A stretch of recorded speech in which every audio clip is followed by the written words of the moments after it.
মানে কেছটো এজাহাৰটো লোৱা নাই পুলিচে। তেতিয়া তাৰ পৰা মোক বন্ধুসকল, যোৱাকালি মই এটা পাৰ্টিৰ ভাড়া লৈ গৈছিলোঁ, মানে মাছৰ পোনা ধেমাজিলৈ গৈছিলোঁ।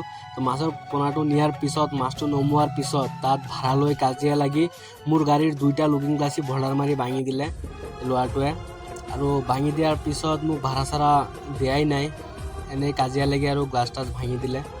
ভাঙি দিয়াৰ পিছত মই আৰু তাত কাজিয়া কৰা নাই, তাৰ পৰা ডাইৰেক্ট আহি গৈছোঁ। ইয়া চাক পুৰা ভাঙি দিলে, গ্লাছ টাছ চব ভাঙি দিলে মোৰ গাড়ীত যেতিয়া সি কাজিয়া লাগি 2টা লুকিং গ্লাছতে ভল্ডাৰ মাৰি ভাঙি দিলে, তেতিয়া মই নিজে অনুভৱ কৰিছোঁ যে তাত আৰু সময় থাকিলে মোৰ আৰু মানে বল্ডাৰ চল্ডাৰ মাৰি আৰু ভাঙি দিব পাৰে। সেইটো কাৰণে মই লগে লগে তাৰ পৰা গাড়ীটো ঘূৰাই মানে সিহঁতক থৈ পিনি ডাইৰেক্ট আহি গৈছোঁ। আৰু কাজিয়াটো হৈছিলে মানে বগীবিল ব্ৰিজৰ ওচৰত। তেতিয়া মানে মই ডাইৰেক্ট আহি গৈছোঁ। তেতিয়া তাৰ সি লোকেল মানুহ লগাই ধেমাজি থানাত ফোন কৰি পিনি পুলিচ লগাই কৈছে যে মই তাত কিবা নিচাজাতীয় দ্ৰব্য লৈ গৈছিলোঁ, সেইটো কাৰণে তাত কাজিয়া লাগি সি গ্লাছ টাছ ভাঙি দিলে। তেতিয়া ধেমাজি থানাৰ পুলিচে মোক ৰাস্তাত ধৰিছে, ধৰি পিনি গাড়ীটো মোৰ থানাত লৈ গ'ল, মোকো লৈ গ'ল। তেতিয়া মোক পুৰা সোধ-পোছ কৰিছে আৰু মই তেতিয়া গোটেই কাহিনীখিনি ক'লোঁ যে কেনেকৈ কাজিয়া লাগিলে, কেনেকৈ কি হ'ল চবখিনি ক'লোঁ।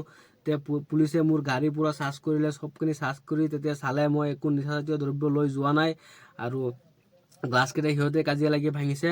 তাৰপিছত ৰাতি 12টাৰ পিছত মোক পুলিচে আহিব দিছে আৰু পুলিচে কৈছে, তেতিয়া মই পুলিচক কৈছোঁ যে মোৰ গাড়ী যে ভল্ডাৰ মাৰি ভাঙিলে হেৰি কৰিলে, এতিয়া কি হ'ব? তেতিয়া পুলিচে কৈছে তোমাৰ কাজিয়াটো ফাঁচি কিবা চিলাপাথাৰ থানাৰ আণ্ডাৰত হৈছে, সেইটো কাৰণে এতিয়া আমি একো কৰিব নোৱাৰোঁ, যে কেছ দিলে তাতে দিব লাগিব।